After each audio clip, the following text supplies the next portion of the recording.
Hello fellow cyborgs, and welcome to another Hindsight is 2020 video where I talk to you about the books that I have recently reread. Today I'm going to do a part 1 wrap up of my 5 hesitant favorites. I will link down below the TBR video of these 5 favorites so you can see what they were. I've read 2 out of the 5 so far, and I want to talk with you about them before I forget the details. What I remember most about my first reading of Cloud Atlas was that this was such an immersive read. It was a book that I could read in airports and on airplanes, which is very hard for me to do. I remember thinking the writing style was amazing in that it was unique to every single different perspective within this book, and that each section had at least one line that just wowed me. I also remember the middle section from Zachary's point of view was my favorite. Originally, I gave this 5 out of 5 stars, hence it being a hesitant favorite. When I reread this, I read the book and then also listened to the audiobook in turns. I mostly listened to the sections that weren't my favorite. This book is divided into 6 perspectives,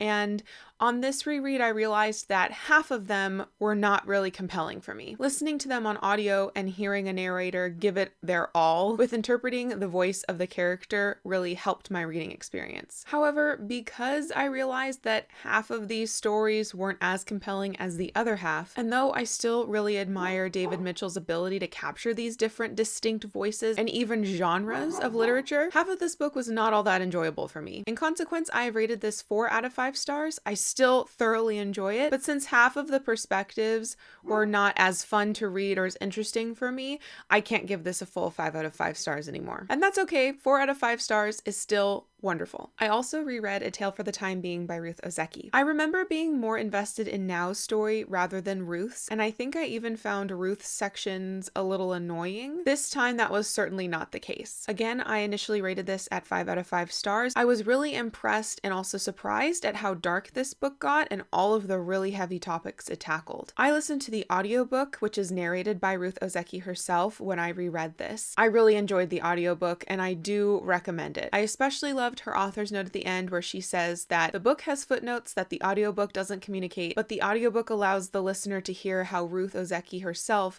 imagined these characters speaking. The audiobook also helped a lot with the Japanese pronunciations of names and also phrases, which when reading it doesn't impair the reading experience, but it's nice to hear that cadence. This is still an incredibly impressive read, and I actually connected with Ruth a lot more this second read than I did originally. I was still surprised at how dark it got, and was again surprised at what I didn't remember when I first read this. And for being such a dark book at times, the end is so incredibly hopeful. I appreciated the ending even more on this reread. So I still heartily give A Tale for the Time Being 5 out of 5 stars, and I think it might even be going to my favorite shelf. So those were 2 hesitant favorites that I recently reread. I will update you as soon as I can on the other 3 hesitant favorites once I have read them. Thank you for watching, and until next time, continue to be lovely.